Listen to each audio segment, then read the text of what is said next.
اعوذ باللہ من الشیطان الرجیم بسم اللہ الرحمن الرحیم صلی اللہ علیہ حبیبہ محمد وآلہ وسلم۔ السلام علیکم ورحمۃ اللہ وبرکاتہ۔ امید ہے کہ آپ حضرات خیریت سے ہوں گے۔ میں حکیم صفدر تبسم حسین صفدر ہربل کلینک کی جانب سے آپ سے مخاطب ہوں اور آپ دیکھ رہے ہیں میرا یوٹیوب چینل حکیم صفدر فاریہ۔ آج کا جو نسخہ ہے وہ ہے تقویت اعصاب، مقوی باہ اور فالج اور لقوہ کے لیے بھی انتہائی مفید ہیں۔ یہ سارے فوائد اور خصوصیات اس میں شامل ہیں اور صرف چند یوم کے استعمال سے ہی آپ انشاءاللہ ان سارے امراض سے نجات پا جائیں گے۔ سب سے پہلے آپ سے گزارش ہے کہ چینل کو سبسکرائب کر لیں تاکہ ہر آنے والی ویڈیو آپ کو مل سکے، اور ویڈیو کو لائک کر دیں اور شیئر کر دیں۔ شیئر کرنے سے کیا ہوگا کہ ویڈیو پوری دنیا میں جہاں جہاں کوئی ضرورت مند ہے جس کو اس نسخہ کی ضرورت ہے اس تک یہ نسخہ پہنچے گا اور وہ اس سے فائدہ اٹھا سکے گا، جس سے میرے لیے اور آپ کے لیے صدقہ جاریہ ہو جائے گا۔ ہم سارے کام اس دنیا کے لیے کرتے ہیں، کچھ آخرت کے لیے بھی کرنا چاہیے۔ اگر میں آپ سے اپنے خاندانی نسخہ جات شیئر کرتا ہوں تو آپ کا بھی تھوڑا فرض بنتا ہے کہ اس میں اپنا حصہ ڈالیں اور دوسروں تک بھی پہنچائیں۔ تو آتے ہیں موضوع کی طرف۔ فالج اور لقوہ۔ فالج ایک انتہائی تکلیف دہ مرض ہے۔ یہ دائیں طرف بھی ہو سکتا ہے اور بائیں طرف بھی۔ بائیں طرف کا فالج جو ہے وہ زیادہ خطرناک گنا جاتا ہے۔ یہ اوپر والے دڑ کا بھی ہوتا ہے اور نیچے والے دڑ کا بھی ہوتا ہے۔ 4 قسم کا فالج ہوتا ہے۔ تو اللہ تعالیٰ اس خوفناک مرض سے محفوظ رکھے، آمین۔ بندہ ساری عمر کے لیے معذور ہو جاتا ہے اور اولاد کی طرف دیکھتا رہتا ہے کہ وہ مجھے پیشاب کرائیں، وہ مجھے کھانا کھلائیں، وہ مجھے پانی پلائیں، تو زندگی بڑی ہی تکلیف دہ ہو جاتی ہے۔ اور لقوہ جو ہے، یہ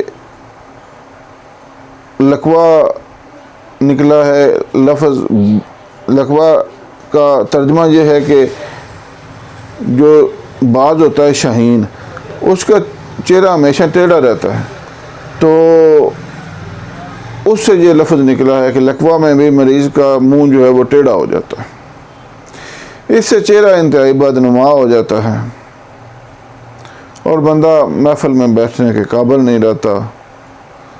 تو لہذا، اور دوسری اس کی خصوصیات یہ ہیں کہ یہ نسخہ انتہائی مقوی باہ بھی ہے۔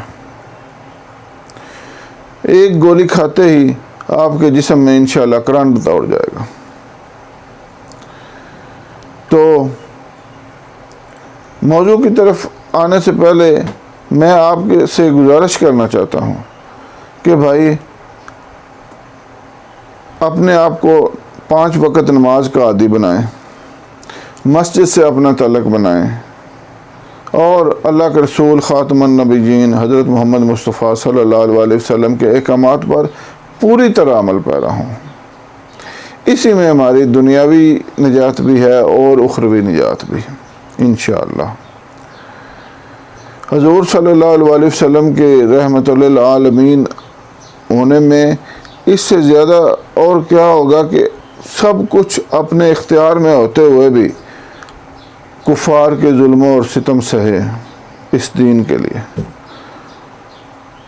یہ کتنی بڑی رحمت ہے کہ اگر ایک اشارہ کرتے تو وہ کفار جو ہیں وہ عذاب میں غرق ہو جاتے، لیکن نہیں، برداشت کی حد ہے۔ سبحان اللہ، سبحان اللہ، صلی اللہ علیہ وسلم۔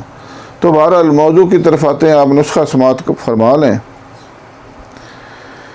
آپ نے لینی ہے صرف 4 چیزیں۔ ازراکی مدبر یعنی کچلا مدبر آپ نے لینا ہے 10 گرام۔ فلفل سیاہ یعنی کالی مرچ وہ بھی 10 گرام۔ فلفل دراز 10 گرام اور اجوائن دیسی 10 گرام۔ یہ صرف 4 چیزیں ہیں۔ آپ نے ان کو بریک کر کے چاہے تو صفوف کی شکل میں استعمال کر لیں، لیکن بہتر ہے کہ اس کی گولیاں بنا لیں تاکہ گولی میں ایک مقدار خوراک طے ہو جاتی ہے، اور سفوف کی شکل میں یہ کم یا زیادہ بھی ہو سکتا ہے۔ تو اس کی گولیاں بنا لیں، نخودی گولیاں یعنی چنے کے برابر۔ 1 یا 2 گولی صبح، دوپہر، شام ہمراہ نیم گرم دودھ استعمال کریں۔ انشاءاللہ یہ سارے عوارضات دور ہو جائیں گے۔ اللہ تعالیٰ تمام مسلمانوں کو صحت عطا فرمائے، آمین۔ اللہ حافظ۔